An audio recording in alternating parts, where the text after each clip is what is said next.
Ética y moral. ¿Qué tiene que ver con la felicidad? ¿Qué es cada una de estas definiciones?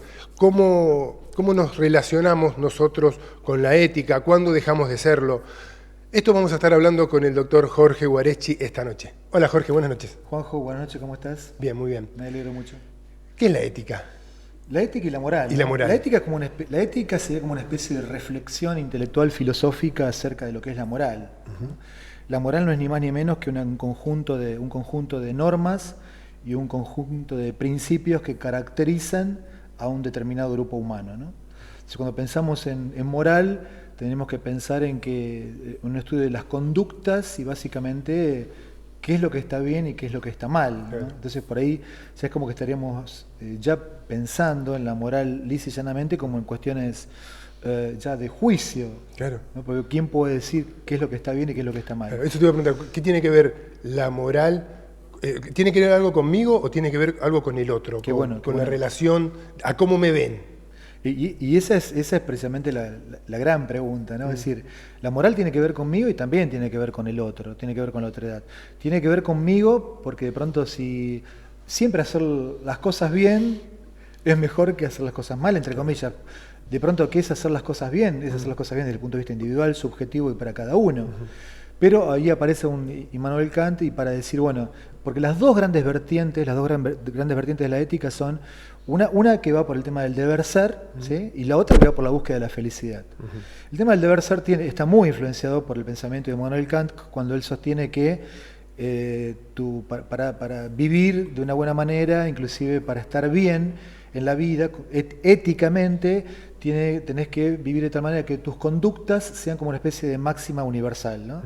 Como que tus conductas estén bien en Venado Tuerto, estén bien en Pakistán o estén bien en Bruselas, en Bélgica. Sí, en cualquier lugar del mundo que vayas, tus conductas sean correctas. Si tus conductas abren el planteo de la duda, ya quizás no sean las correctas, ¿no? Entonces, un principio pasa a ser algo categórico cuando ya no cabe la posibilidad de la duda con respecto a esa conducta que está teniendo, ¿no? ¿Y de dónde salen esas normas? ¿De dónde me puedo regir para ver si lo que estoy haciendo está bien o está mal? Claro, y bueno, precisamente el tema de la moral es un tema muy genérico o muy heterodoxo, diríamos, no es algo homogéneo que vos decís, bueno, esto está perfectamente bien y esto está perfectamente mal. Para eso creo que aparece la ley que va más allá del hombre, como para decir, bueno, esto se puede y aquello otro no se puede, por eso es un conjunto de leyes y de normas también, ¿no? Incluso hay culturas donde hay unas cosas que están bien en una cultura y en otra están mal. En Oriente hay una cultura donde se puede practicar la poligamia y acá, por ejemplo, en Occidente está mal vista. Sí, ese es un gran tema por decir, bueno, ¿qué es lo que está bien y qué es lo que está mal? Precisamente con esto, por decir, bueno, está bien, tu conducta tiene que ser como una especie de de imperativo categórico de que todo lo que vos hagas tiene que estar bien en todos lados del mundo. Y la Tierra, el planeta Tierra, con nuestros 5 continentes es muy amplio, es decir, hay algo que, como vos decís, por ahí la poligamia, no podríamos considerar la poligamia como algo posible de sustentar o por lo menos de sostener, más allá de que exista en la Argentina, en nuestro país, y en otros países, como vos estás diciendo, nombrando en Oriente, por ejemplo, es tolerable, ¿no? O hasta se avala como algo legal, ¿no? Entonces, ¿veníamos la diferencia entre ética y moral? Sí, la moral es como una especie de normas y reglas que rigen la estructura y el funcionamiento de un determinado grupo social, ¿sí? En cambio, eso es la moral, básicamente, como un conjunto de normas. La ética es como una especie de reflexión, intelectual, filosófica, acerca de esa moral, ¿no? Es como una especie de decir, bueno, esto que está diciendo la moral acerca de lo que está bien y lo que está mal, tenemos que empezar a ver qué pasa con todo esto, ¿no? Precisamente, yo te decía que aparecía por ahí la figura de Kant como un representante del deber ser y con sus 3 grandes preguntas, ¿no? En primer lugar, ¿qué puedo saber? ¿Puedo saberlo todo? realmente no, o puedo saber una parte de la vida. Le decía, no puedo saberlo todo. Entonces, lo que puedo saber, hay que tratar de profundizar en eso que puedo llegar a saber. Hoy por hoy es muy interesante esto. No nos olvidemos que Manuel Kant está en el siglo XVIII, es decir, en el 1700 y pico, ¿no? Entonces, por ahí dice, bueno, ¿qué es lo que puedo saber hoy por hoy? También es una gran pregunta para hoy, con tanta sobreinformación. Claro. Es decir, ¿qué es lo que puedo saber? ¿Qué es lo que me sirve saber? De lo que sé. ¿Qué me es útil saber? ¿Sí? Entonces, por ahí, la primera pregunta es muy interesante. La segunda gran pregunta es, ¿qué tengo que hacer? Esto es lo que da nacimiento a la ética, prácticamente la ética kantiana, decir el que tengo que hacer, ¿no? Y qué tengo que hacer y hasta tengo que hacerlo, Claro. ¿no? Entonces, ¿qué tengo que hacer? ¿O tengo que hacer todo? ¿Puedo hacerlo todo? O como decís vos, O solo lo que es socialmente correcto. exactamente, o solo lo que es culturalmente, socialmente correcto. Ahí aparece el tema de la otredad. Si no puedo hacerlo todo. Claro. ¿Y qué es lo que tengo que hacer? Y bueno, tengo que tratar de ver qué pasa conmigo, de hacer lo que pasa con mi vida. Pero cuando ya estoy en una relación, en una otredad, una relación con un otro, y ya no puedo hacerlo todo. Hay cosas que no puedo hacerlo todo. Y por otro lado, la pregunta número 1 y la pregunta número 2 me llevan prácticamente al nacimiento de la cuestión religiosa, con el decir, ¿qué me cabe esperar? ¿Qué me cabe esperar en mi vida? Entonces aparece la gran pregunta del, ¿hay algo más? O si yo estoy haciendo las cosas en forma correcta y estoy haciendo las cosas como corresponden desde el bien, a lo mejor si hago esto me cabe el paraíso, me cabe la otra vida y hasta me cabe la otra. Y si no el castigo. Y si no el castigo, ¿no? Entonces por ahí es muy interesante la ética kantiana sobre el tema del deber ser, ¿no? Con estas tres preguntas que en definitiva después se limitan a qué es el hombre, ¿no? ¿Y qué pasa cuando nos damos cuenta, qué nos pasa a nosotros, ¿no? Cuando nos damos cuenta que no estamos siendo correctos éticamente? Y es buenísima la pregunta, porque de pronto cada uno ahí aparece la luz de la conciencia, ¿no? El bichito ese, Sí. el angelito y el demonio del otro lado. Sí, el demonio por ahí que te lleva a decir, bueno, y hay algo, tengo que hacer todo correcto, tengo que hacer todo perfecto, y bueno, y aparece por ahí ese diablo que por ahí decimos, ¿no? Que por ahí nos lleva a veces a cometer ciertos errores. La voz de la conciencia, aparece la voz de la conciencia. Claro. Entonces aparece por otro lado el tema de la voz de la conciencia como algo como te hace ruido, decir, bueno, metí la pata acá, o por qué hice esto, metí la pata acá, entonces por ahí, que no está mal, es decir, errores yo creo que comete todo el mundo, no somos infalibles, el tema es con los años ir aprendiendo de esos errores que vamos cometiendo, inclusive desde el punto de vista del conocimiento, hay como dos grandes ramas también, es decir, la rama solamente que el conocimiento solamente desde lo intelectual y desde la razón, lo que da lugar precisamente al racionalismo, pero por otro lado la gran rama del empirismo que solamente uno puede aprender a partir de las cuestiones prácticas y a partir de la experiencia, ¿no? Sí, por ese tema yo creo que por ahí uno tiene que saber que las dos cuestiones son interesantes para saber. Uno no puede experimentarlo todo, ¿no? Y por ahí el tema de la razón a veces es muy importante también. Desde el punto de vista de lo práctico, desde el punto de vista del ensayo, el error y el aprendizaje, que sería la cuestión del empirismo, es muy difícil vivirlo todo en la vida. Por eso estaría también bueno saber que uno, además de aprender a partir de cuestiones empíricas, cuestiones prácticas, uno por ahí también está bueno que empiece a pensar desde el punto de vista del racionalismo, del tema de la razón, ¿no? Claro. También hay distintos... a ver, no es lo mismo que... Siempre es mal estar éticamente haciendo cosas incorrectas éticamente, ¿no? Pero cuando una persona común comete un error y se puede equivocar y está bien, ¿no? Pedir perdón, ¿cómo reparar ese error que cometimos éticamente mal? Sí, creo que el tema de lo que vos decís, el tema del perdón es un gran tema, pero el tema de perdón viene de dos vocablos, ¿no? Per y don. Es como, y don, es como que el perdonar, cuando uno pide una disculpa, cuando uno pide un perdón por un error, por una equivocación que uno ha cometido, es como entregar algo, ¿no? Vos estás entregando algo de tu ser, que llamalo error, llamalo ego, llamalo soberbia, es decir, estás como dando algo tuyo que de pronto no fue correcto. Y eso está bien hacerlo. Después que el otro lo tome o no lo tome, esa disculpa, ese perdón, es otra historia, ¿no? Incluso el perdón es para, quizás ni siquiera es para el otro, es para uno mismo, ¿no? Pedir perdón y saber que, bueno, yo me arrepiento. Y aparte el perdón tiene distintos pasos, o sea, primero el pedido de perdón, después el cambio de actitud, si no de nada vale. De nada vale. Y demostrar que el arrepentimiento. Sí, es muy bueno lo que decís, porque esto da origen de pronto a la repetición de las historias interpersonales, por ejemplo, donde vos tenés una relación completamente disfuncional, qué sé yo, un marido, un hombre golpeador o pegador, y dice, bueno, yo lo hice, perdoname, disculpame, y ese ciclo se repite, ¿no? Es decir, de nada sirve el perdón si no va como enmendado con una acción posterior. Claro, exactamente. Está muy bueno lo que vos estás diciendo, porque tiene que ser así. El perdón tiene que ser algo muy, muy profundo, pero tiene que estar acompañado de un cambio de conducta, un cambio de actitud y de conducta, básicamente, ¿no? Y cuando la falta de ética no solo daña a tus genes cercanos, sino que también muchas veces daña a mucha gente, porque cuando las clases políticas o los gobernantes está tan demostrado que muchas veces tienen falta de ética y bueno, queda todo un país o toda una población en riesgo. Sí, sí, la falta de ética es muchas veces, la ética o la moral la aprende básicamente desde las altas esferas.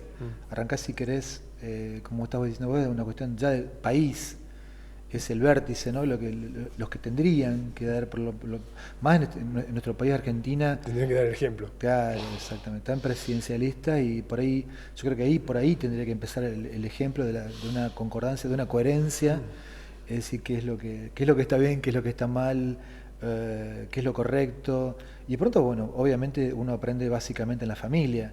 La familia es prácticamente la escuela donde ocurre la sociabilización primaria. Lo que estoy nombrando con respecto al tema de lo social o hasta lo político más elevado, si hablamos de una sociabilización secundaria. Pero creo que la ética y la moral vos la aprendés mucho en tu familia de origen, muchísimo en tu familia de origen, y muchísimo también en tu barrio, en tu lugar de pertenencia. Sí, no en la escuela. O sea, la escuela está para afianzar esa ética, para inculcar conocimiento, pero me parece que la base fundamental es que se aprenda en la familia. Sí. Porque si en la escuela se inculca ética y en la familia no se avala, no sirve de nada. No va a servir de nada, absolutamente. Entonces, inclusive, fíjate, Juan, que si mucha gente dice, por ahí le echamos la culpa al país, sí, le echamos la culpa a los gobernantes de todo lo que nos pasa. O al colegio. O al colegio, en este caso, como estás diciendo bien vos, el tema del colegio, los maestros, la maestra, y después voy, qué sé yo, y voy con todas las armas, lo insulto a la pobre maestra, docente, qué sé yo. No sé si pobre, pero bueno, pero a lo mejor no tienen tanto que ver, a lo mejor tengo más que ver yo como padre o como madre, que es lo que está sucediendo con mi hijo. Después tengo el chivo expiatorio perfecto para culpar a la maestra, a la docente o más allá arriba a los gobernantes. ¿No? Pero creo que por ahí tenemos que empezar a hacernos cargo de nuestros errores a nivel, como decís vos, a nivel personal y a nivel interpersonal, ¿no? Y tenemos que dejar, si queremos ser un poco éticos, dejar de manejarnos con el tema, como acabas de decir vos, el tema de los juicios y el tema de las culpas, porque si no uno se termina transformando en un psicópata, ¿no? ¿Qué hace el psicópata? El psicópata típico o clásico, que muchas veces no se ve, porque lo que vemos es el psicópata asesino, el psicópata violador, el psicópata asesino, que son como los que más ves, ¿viste? El psicópata muchas veces ejerce una manipulación a través de ejercicio de un poder de control sobre el otro. Es decir, una persona psicopática es aquella que de pronto te está quitando libertad y vos no te estás dando cuenta que te está quitando libertad, y solamente vos lo podés percibir a través de tus síntomas, a través de la emocionalidad. La emoción sintomática es lo que te permite a vos darte cuenta, y no muchas veces uno lo toma, esa emocionalidad, como darte cuenta que has caído en manos de un psicópata o de una psicópata. Sí. Y hay como cascadas de manipulación con respecto a esto. Vos de pronto estás con una mujer, por ejemplo, y vos dejás de amar a esa mujer, y esa mujer no tolera que vos hayas dejado de amarla. Entonces ella va a lo mejor a tratar de que vos la quieras. ¿Sí? Va a hacer todo lo posible y todas sus cuestiones amatorias de buena sensibilidad, de buena persona, para que vos la quieras. Pero Juan es tan jodido que no vuelve a querer a esa mujer. Entonces esa mujer no se empieza a desesperar. Juan no me quiere. Entonces ella va a tratar de que vos, aunque sea por el segundo paso, que la necesites. Pero vos ni siquiera, y sos tan malo, que tampoco la necesitas. Va a ir por el tercer paso, que es el tema del darte lástima. Entonces es una víctima de la vida y me voy a matar, si no voy a poder, me voy a caer en depresión, me voy a matar si no me voy. Si vos sos tan jodido que no la amás, no la querés, no la necesitas, no le tenés lástima, entonces va a ir tu ex mujer o tu mujer por el cuarto punto. El cuarto punto es hacerte enojar, y darte enojos, y darte bronca, y darte rabia, y buscarte y pincharte con todas las armas para que vos, aunque sea, o sea que no la querés, no la por lo menos que le tengas bronca, que estés enojado, pero vos sos tan jodido, no la querés, no la necesitas, no le tenés lástima, no has caído en esa manipulación de caer en la bronca, el enojo porque te ha punzado, y caer en la quinta y última, que es darte miedo, darte terror, pánico, y entonces va con las amenazas. Claro. ¿Qué es lo que se hace con el tema de los miedos actualmente, por ejemplo, en nuestro país, con el tema del COVID? En lugar de hablar de un prudente temor, ha manejado a la gente con el tema del terror, el pánico y las amenazas. ¿Sí? ¿Te suena esto? ¿No? Sí. Entonces, por ahí, en una manipulación interpersonal, aunque estos pasos por ahí no son tan así, son intercalados, pero ocurren. Por eso es muy importante que la gente los tenga siempre en cuenta, porque esto te lleva a la quita de tu libertad y posiblemente a que te enfermes. Claro. De una mala manera, ¿no? ¿Y qué tiene que ver la ética con la felicidad?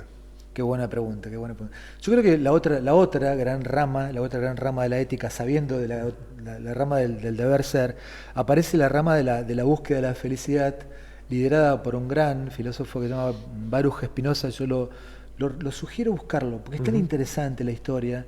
Él es del siglo XVII, ¿no? Del 1600, pertenece a una familia judía, por lo que se llama Spinoza, de un holandés, que su familia judía, bueno, con ascendentes portugueses, lo excomulgan. Es decir, ya los judíos eran como perseguidos en esa época, y ya es como que los recluían, los pasaban a guetos, en prácticamente toda Europa, excepto en Holanda. En Holanda, qué avanzados ya en esa época, en el siglo XVII, en Ámsterdam, por ejemplo, los judíos sí podían convivir con el resto de los cristianos. Vos fíjate que a Baruch Spinoza, que él se revela y va por el lado del agnosticismo, hasta por el lado de la teología, y empieza a descreer de Dios. En esa época la cuestión religiosa tenía un peso enorme, pero enorme. Vos acordate que René Descartes, que es el que comienza con el tema del racionalismo en el siglo XVII, Baruch Spinoza lo empieza a leer, ya prácticamente es como que se pelea y lucha contra toda la cuestión religiosa. Vos pensabas que si vos no respetabas los principios religiosos, el brazo armado de la iglesia de la Inquisición. Y la Inquisición, si vos eras un descarriado, iban y te apuraban, y te patoteaban y te decían, no, nene, Juan, vos te estás corriendo, te vas por el lado del, te vas por el lado de lo espiritual, no, tenés que volver al lado religioso. Ni se te ocurra ir por el lado científico o por el lado de lo espiritual, y que se te ocurra... Fuera de la religión. Claro, porque era lo que te mataban. ¿Qué le pasó a Galileo Galilei? Después de Copérnico, cuando le infringen la primera herida narcisista al ser humano, a la religión más que nada. No mandes tu teoría porque te matamos. ¿Sí? Que a Baruch Spinoza le pasó algo muy, muy, muy similar. Fue a tirarse contra Dios en esa época y dijo, Dios es la naturaleza. ¿Sí? Dios, y empieza a hablar básicamente en él escribe 6 libros, su gran libro es Ética, ¿no? Ética, bueno, y lo excomulgan, no puedo ni siquiera publicarlo en esa época, lo excomulgan. Si toda la comunidad lo deja como un paria marginado, viviendo, se tuvo que dedicar a hacer lentes para telescopios, y fue marginado en su soledad por esa excomulgación. Sí, porque no es acá como ahora, bueno, yo soy Juanjo y me dedico a tener una reflexión crítica sobre la cuestión religiosa. Vos en ese momento no tenías una cuestión... No era posible. No era posible. Y te condenaban a ser un paria completamente fuera de la lo que le pasó a Sócrates, ¿no? Entonces, Baruch Spinoza es esto, hablando de Dios vinculado a la naturaleza, ese contemplarlo de un punto de vista más amplio, hablar desde el amor de otro lugar. Le costó a él morir muy joven, a los 44 años de tuberculosis, pero por tirarte contra esto, por hablar de la búsqueda de la felicidad desde otro lugar, ¿no? Entonces está muy relacionada con la felicidad. Pero sí, lo que pasa es que la búsqueda de la felicidad, ¿por qué te nombro a este pensador? Porque la búsqueda de la felicidad muchas veces te conduce a la soledad. La búsqueda de la soledad te conduce muchas veces hasta la pobreza. Pero la pobreza del tener, Sí. ¿sí? No la pobreza del ser. La pobreza del ser te enriquece. Lo que pasa es que hoy por hoy nos saquemos a Dios y pongamos al Dios actual, al Dios capitalista, al Dios capitalismo. Entonces, Cambiamos de Dios. claro, entonces, o Dios Internet. Entonces por ahí también está bueno pensarlo desde ese lugar. No como uno puede llegar a terminar en una soledad extrema, si por ahí caemos en un capitalismo extremo, de pensar al tema de la felicidad asociado al tener. La búsqueda de la felicidad está relacionada más al autoconocimiento, al conocerte a ti mismo y a darte cuenta de quién sos. Porque va a ser la única manera de darte cuenta de poder apostar a los dos grandes pilares humanos, que son, por un lado, el pilar del trabajo, darte cuenta qué es lo que a vos te gusta hacer, claro. y el pilar del amor, el pilar afectivo, es decir, con quién quiero estar y con quién no quiero estar. Si me preguntás a mí qué es la felicidad, es esto, ¿no? Es decir, darte cuenta que los dos grandes pilares humanos son la búsqueda posible, el sustento, el sustento posible, las dos grandes patas, del hacer lo que vos deseas claro. hacer y con quién vos deseas estar. Y no estar con quien vos no querés estar. Claro. Así que la gente nunca se pregunta el dilema, el gran planteo, es decir, ¿qué tiene más peso para mi vida? ¿Qué tiene más peso? El estar con alguien que no amo, o el no estar, porque a lo mejor la otra no me ama, claro. o el no estar con alguien que amo. ¿Qué es más doloroso? ¿Qué es más enfermante? El estar, ¿qué es más enfermante para un ser humano? ¿El estar con alguien que no amás o el no poder estar con alguien que amás? Creo que el estar con alguien que no amás. Exacto. Pero la gente no piensa así. No. La gente piensa, no, si yo no estoy con esta persona que no amo, me va a conducir a la infelicidad. ¿Por qué? Porque asocian la soledad a la infelicidad. Y la soledad no tiene nada que ver con la infelicidad. Para poder ser feliz, tenés que empezar a bancarte tu soledad. Hay que estar bien con uno mismo. Primero hay que estar bien en soledad. Porque ¿qué es lo que te conduce a la infelicidad? La dependencia. Es decir, y muchas veces, una cosa es decir, bueno, soy dependiente o interdependiente de alguien que amo y que deseo, otra cosa es dependiente de alguien que yo no amo, ya no deseo más, sea un trabajo o sea una compañía afectiva. Por eso siempre hay que reflexionar sobre estos dos grandes pilares. Ahora, si hablamos, por ejemplo, de algo más profundo con el tema de la búsqueda de la felicidad, la búsqueda ancestral del ser humano básicamente se trata de 4 búsquedas. La búsqueda del poder, la búsqueda del saber, la búsqueda del placer y la búsqueda del trascender. La búsqueda del poder es fundamental, porque lo acabamos de decir. La búsqueda del poder, por ejemplo, muchas veces está hoy por hoy vinculada al tema del dinero y al tema de las posesiones, claro. O al tema de tener ser un jefe, entonces dar las indicaciones y tener poder o controlar sobre la madre. Esta búsqueda del poder es muy frecuente hoy por hoy. Sí, ¿no? Después siempre lo fue. Exactamente. Siempre. Sí. Después discutiremos si te conduce a la felicidad o no. Después está la búsqueda del saber, por ejemplo, la búsqueda del saber platónico. Para Platón, cuando escribe su gran libro sobre el amor, que fue el banquete, el banquete, aunque sea la búsqueda del amor, el amor platónico, está básicamente vinculado a la búsqueda del saber. La búsqueda máxima, por ejemplo, para Platón y para muchos pensadores, o para muchos seres, es la búsqueda del saber. Más allá, a lo mejor, de la búsqueda del amor en sí mismo, ¿no? Claro. ¿Sí? La búsqueda del saber puede ser muy... Después yo te preguntaré a vos, me preguntarás a mí, qué es lo importante. Sí. O cuál es la búsqueda para cada uno. La tercera búsqueda es la búsqueda del placer, el placer hedónico, pero no el placer vinculado a uno de los 7 pecados capitales, que es la lujuria. La lujuria es algo que te va a conducir ineludiblemente a la muerte, claro. Porque es no ver el límite. Pero la búsqueda del placer hedonista, el hacer todo lo que me hago me da placer, muy interesante como búsqueda. Claro. No tiene nada que ver el hedonismo o el hedonismo dionisíaco con lo sexual tampoco, o sea, no tiene nada que ver. No es netamente lo sexual. No, porque la gente dice, ser hedonista es ser un ser sexual. No, claro. No. Inclusive ni la lujuria siquiera, porque vos me preguntás, por ejemplo, la lujuria que aquellos que consumen drogas.